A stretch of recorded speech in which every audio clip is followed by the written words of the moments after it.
क्या आपने कभी सोचा है जो पंखा आपकी दादी नानी के जमाने में जिंदगी का सबसे जरूरी चीज थी, वो आज सिर्फ शोपीस क्यों बन गया है?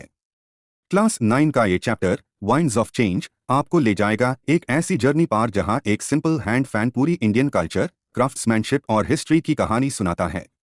और एंड तक देखोगे तो पता चलेगा कि असली वाइंड्स ऑफ चेंज का मतलब क्या है, जो शायद आपने पहले कभी सोचा भी नहीं होगा।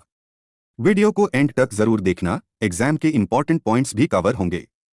तो दोस्तों, आज हम पढ़ेंगे क्लास 9 इंग्लिश कावेरी बुक का chapter 3 winds of change.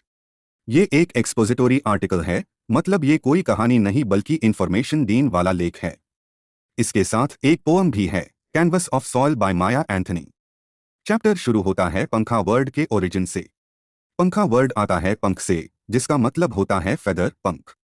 Hand fans का उसे बहुत पुराने जमाने से होता आ रहा है। टेम्पल्स और रॉयल कोर्ट्स में भी इनका इस्तेमाल होता था। इनका छोटा वर्जन पंखी कहलाता है। टाइम के साथ पंखा सिर्फ एक कूलिंग डिवाइस नहीं रहा, ये एक इंपॉर्टेंट कल्चरल आइटम बन गया जो डिफरेंट रीजन्स के बीच ट्रेड होता था। इंडिया के हर रीजन में पंखा बनाने का अपना अलग तरीका है। लोकल मटेरियल्स और यूनिक डिजाइन्स यूज होते हैं। जैसे कि गुजरात के पंखों में मिरर वर्क और बीड्स का इस्तेमाल होता है। मटेरियल्स की बात करें तो पंखे usually palm leaves, bamboo, grass या क्लॉथ से बनते हैं। अब आता है चैप्टर का कोर आइडिया। पहले पंखा एक पर्सनल यूटिलिटी आइटम था, डेली लाइफ का जरूरी हिस्सा। लेकिन जैसे जैसे टेक्नोलॉजी आई, इलेक्ट्रिक फैंस, कूलर्स, एसी, पंखा अपनी यूटिलिटी वैल्यू खोता गया। आज पंखा ज्यादातर एक डेकोरेटिव और कमर्शियल क्राफ्ट प्रोडक्ट बन चुका है, शोपीस, गिफ्ट आइटम या आर्ट कलेक्टिबल।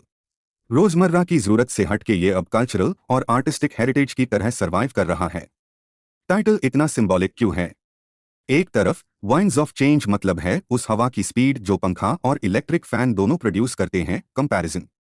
दूसरी तरफ ये टाइटल ह्यूम बताता है कि ह्यूम अपनी सोच में भी बदलाव लाना होगा ताकि हम इस डाइंग आर्ट फॉर्म को बचा सके। यानी ये टाइटल दिखता है कि कैसे टेक्नोलॉजी और प्रोग्रेस ने पुराने तरीकों की जगह एफिशिएंट सॉल्यूशंस ले लिए, जो लाइफस्टाइल और कंफर्ट में एक बड़ा टर्निंग पॉइंट था। इस चैप्टर का कोर थीम है regional craftsmanship, indigenous materials, cultural identity और ट्रेडिशनल क्राफ्ट्स को प्रिजर्व करने की जरूरत। ये चैप्टर ह्यूम सोचने पर मजबूर करता है, जब मॉडर्नाइजेशन कन्वीनियंस लाती है, टैप ट्रेडिशनल क्राफ्ट्स को बचाना क्यों जरूरी है, क्योंकि वो कल्चरल हेरिटेज और आर्टिसंस की लाइवलीहुड से जुड़ा होता है।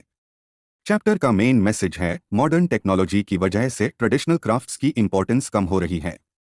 इसलिए अवेयरनेस क्रिएट करना जरूरी है ताकि क्राफ्ट्समैन को इकोनॉमिक बेनिफिट मिल सके। सोल्यूशन क्या है? ट्रेडिशनल टेक्निक्स को प्रिजर्व करते यू इनोवेटिव डिजाइन्स भी ऐड करना, इससे क्राफ्ट रेलेवेंट भी रहेगा और हेरिटेज भी बची रहेगी। चैप्टर के साथ जो पोअम है, canvas of soil by Maya Anthony, वो भी इसी थीम को कंटिन्यू करती है।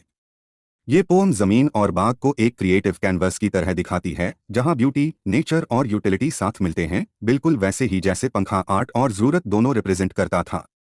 तो दोस्तों, ये था पूरा चैप्टर 3 वाइंड्स ऑफ चेंज, एक सिंपल हैंड फैन की कहानी जो हमें सिखाती है ट्रेडिशन और मॉडर्निटी के बीच बैलेंस बनाना।